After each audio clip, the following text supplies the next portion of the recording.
Arte e estética. Uma das coisas que mais nos chama a atenção da filosofia da arte é a ideia do belo. E o belo, por incrível que pareça, nos remete a quê? A obra de arte. Pessoal, dá uma olhada. O que Botticelli tentou mostrar para nós. Olha, eu vejo o belo nessa obra de arte. O que seria isso?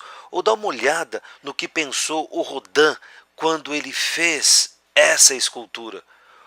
Olha, será que eu tenho a experiência do belo ao visualizar? Mas, afinal de contas, o que é o belo?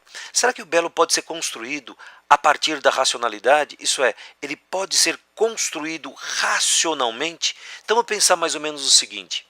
Se o belo pode ser construído racionalmente, existe uma objetividade no belo. Mas o que seria essa objetividade? Vamos fazer o seguinte. Cadê a objetividade aí? Olha essa obra do Picasso.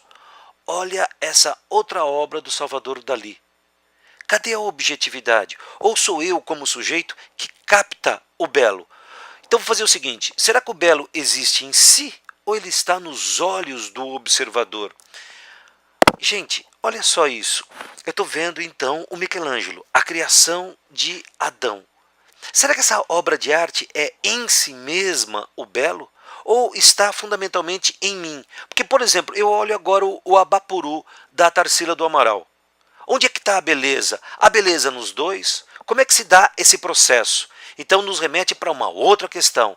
Será que o belo é histórico? Isso é, a cada momento o belo é produto, é produzido? Dê uma olhada agora na obra do Cândido Portinari, o Mestiço. Será que tem beleza aí? E essa beleza é histórica? Isso é, ela é pautada pelo período histórico onde ela está situada? Agora, olha uma outra questão a ser colocada, o Duchamp. O Duchamp, ele vai dizer o seguinte, ele vai fazer um movimento chamado Readmid, e nesse movimento ele vai fazer o seguinte, ele vai tirar o objeto, ele vai destacar o objeto daquilo que nós vamos chamar de uso habitual do objeto. Vocês já pensaram o que é mais comum que uma latrina? O que é mais comum que uma roda de bicicleta? E uma das coisas mais interessantes, ele leva esses objetos para um museu. Portanto, ele tira a função prática do museu. Então, necessariamente, tudo pode ser estético. Então, portanto, onde é que está a obra de arte? O que é essa obra de arte? Então, portanto, para Duchamp, ela seria um ato mental. O que significa isso? Ela é o resultado de uma escolha. Agora, o que seria o gosto? Quando a gente pensa em gosto, putz, esse cara é de mau gosto, ele é um péssimo gosto. Mas vamos fazer o seguinte, quando ele é de péssimo gosto, então ele vai dizer o seguinte, que a beleza se encontra no olhar, ou o de bom gosto. Assim, o nosso feio não é uma produção do real, mas é uma leitura. É por isso que não existe algo absolutamente feio. Sempre vai aparecer quem goste. E como vai aparecer quem goste, o que seria então o gosto? A comunicação com a obra, para além de todo o saber e de toda a técnica. Mas agora vem uma pergunta. A obra de arte serve para alguma coisa? Ela tem algum sentido utilitário de maneira imediata? Não. A obra de arte não serve para nada. Como assim? Nada, em que sentido eu estou colocando aqui? Que se pretenda moral ou ideologicamente correto. Tá claro? Então, obra de arte, se ela for dessa maneira, ela vai virar o quê? Ela vai virar uma mensagem. E ao virar mensagem, ela não é arte. Então, portanto, ela virou o quê? Panfleto. Agora, vamos tentar pensar o seguinte. A arte é isso. É algo que instiga, é algo que belisca, é algo que nos faz pensar. A partir do século XVIII, filosofia da arte, ela recebe o nome de estética. Como assim? Vem do grego aesthesis e significa sensibilidade. Então, portanto, é aquilo que eu vou chamar de conhecimento sensorial. E conhecimento sensorial é óbvio, né? Ele está pautado na experiência. Então, Baumgarten, que forjou esse conceito, ele vai dizer o seguinte, que as obras de arte, elas são criações da sensibilidade. E a finalidade disso é o próprio belo, é a busca, o encontro do próprio belo. E essa vai ser a função da filosofia, a investigação filosófica. E desta forma, a noção de estética está no juízo de gosto. Mas o que significa isso? Olha, a obra de arte ela é um produto da sensibilidade, correto? Então, portanto, da imaginação e da inspiração do artista. E qual que é a finalidade? A finalidade é a contemplação. Portanto, o artista é quem busca o belo.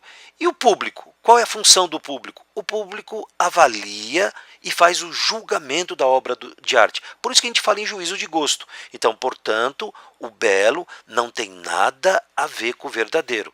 Como assim, professor? Não estou entendendo isso. Calma. Então, vou fazer o seguinte. Vamos começar a pensar a obra de arte. Você está vendo aí a Mona Lisa do Da Vinci. Vamos fazer mais ou menos o seguinte. Essa obra de arte, ela tem uma particularidade, ela tem uma singularidade. Portanto, ela é única. O que significa, então? Que a beleza que está contida nela é universal.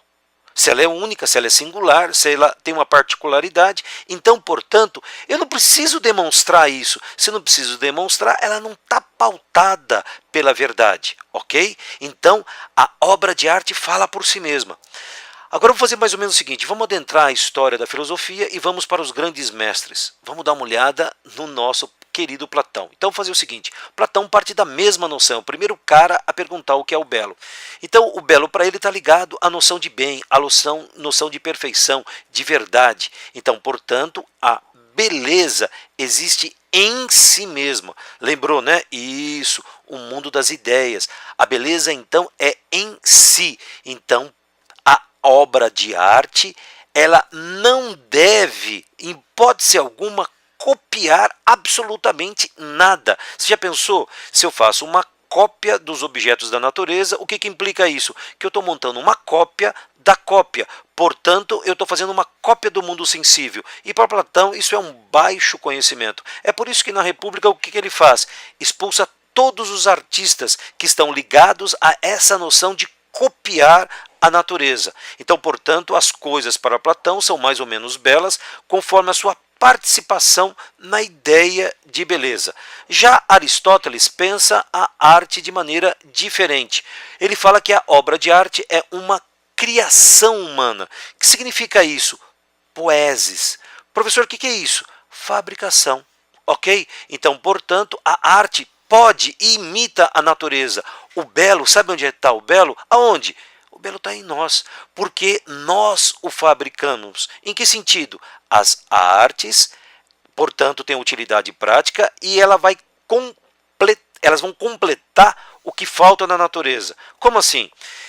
Ela pode abordar o impossível, o irracional, o inverossímil. Como? Olha, a beleza, para Aristóteles, ela é proporção.